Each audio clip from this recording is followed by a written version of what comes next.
नमस्कार दोस्तों, वो सभी कैंडिडेट्स जिन्होंने ऑल इंडिया बार एग्जामिनेशन 19 टाइम का पेपर दिया था, उनके लिए एक सूचना है कि उनकी फाइनल आंसर की आ गई है। जो एग्जाम 22 दिसंबर 2024 को हुआ था, उसकी फाइनल आंसर की आ गई है। इससे पहले भी एक आंसर की आई थी, जिसके ऊपर सभी कैंडिडेट से ऑब्जेक्शन रेज करने के लिए कहा गया था। अगर किसी भी कैंडिडेट को कोई भी किसी भी प्रकार का कोई ऑब्जेक्शन है, तो वह रेज कर सकता है और अपने ऑब्जेक्शन से रिगार्डिंग कोई भी रेफरेंस बता सकता है। तो दोस्तों, अब बताते हैं कि एक नया नोटिफिकेशन आया है जो है रिलेटेड AIB 19 से रिलेटेड है। तो दोस्तों, जो अब नया नोटिफिकेशन आया है, उसमें आपको फाइनल आंसर की आ गई है आपके सामने, और फाइनल आंसर की के बेस पे ही आपके जो मार्क्स हैं वो कैलकुलेट किए जाएंगे। ये देखिए, आपके सामने जो नोटिफिकेशन है, यह फाइनल आंसर की को लेके है। यह आज ही अपलोड किया गया है ऑल इंडिया बार एग्जामिनेशन की साइट के ऊपर। और वो सभी कैंडिडेट जो इंतजार कर रहे थे फाइनल आंसर की का, वो यहाँ पर जाकर अपना एग्जाम पेपर लेके बैठे और इस आंसर की को डाउनलोड करें और चेक करें। और इस आंसर की को अभी समझते हैं आगे इस वीडियो में। तो जैसे ही आप यहाँ से डाउनलोड करेंगे, तो आपके सामने PDF में डाउनलोड हो जाएगी आंसर की, और आंसर की को देखेंगे तो आपको पता चलेगा कि किस तरह से अब आंसर की के अंदर बदलाव किया गया है। जो पहले आंसर की थी और अब जो आंसर की आई है, इसमें क्या डिफरेंस है। आपके ऑब्जेक्शन लगाने के बाद में होता यह है कि जो बार काउंसिल ऑफ इंडिया है, वह कुछ क्वेश्चंस के साथ में उलटफेर कर देती है। तो इस आंसर की में देखते हैं कि क्या क्या चेंजेस किए गए हैं। हमारे सामने है सेट कोड ए की आंसर की। दोस्तों, सेट कोड ए की आंसर की आपके सामने है, जिसमें आपको दिख रहा है कि जो ये विड्रॉ क्वेश्चन किए गए हैं, इनका क्या मतलब है।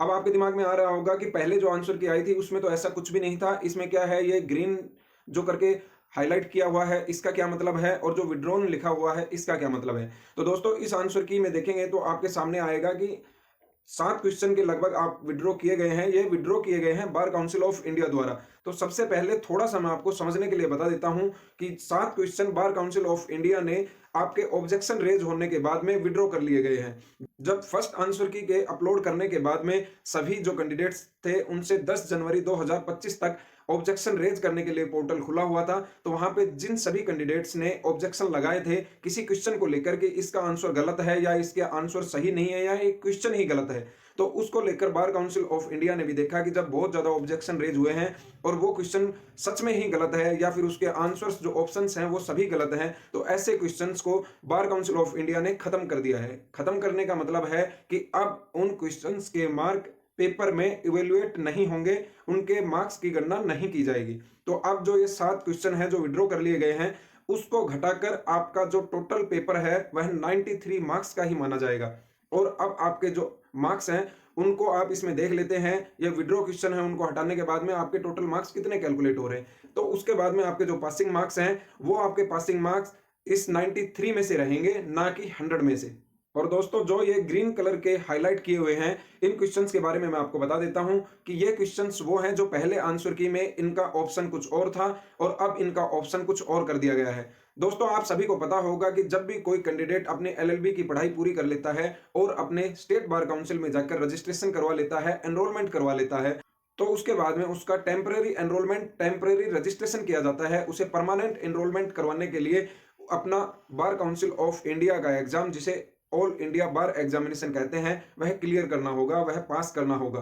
तो अब जो यह परीक्षा थी, यह ऑल इंडिया बार एग्जामिनेशन 19 टाइम की परीक्षा थी और जिसकी फाइनल आंसर की आ गई है। इस आंसर की में जितने आपके मार्क्स कैलकुलेट हो रहे हैं, उसके बेसिस पर आपका रिजल्ट तैयार होगा। अब जब आप इस आंसर की में देखेंगे, तो यह paper set code A, paper code B, paper code C, paper code D, सारे जो पेपर कोड हैं वो आपके सामने दिए गए हैं।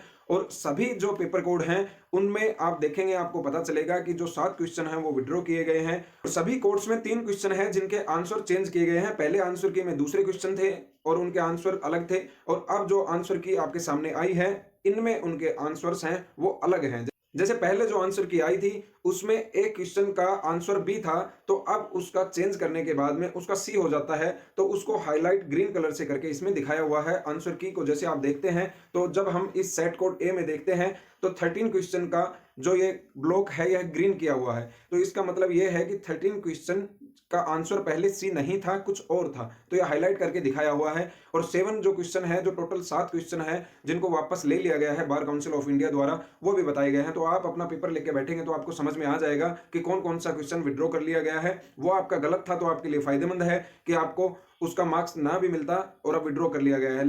और यहाँ जो पेपर कोड ए है उसका 75 नंबर क्वेश्चन देखते हैं तो यहाँ पर दो ऑप्शन लिखे हुए हैं ए एंड सी। इसका क्या मतलब हुआ?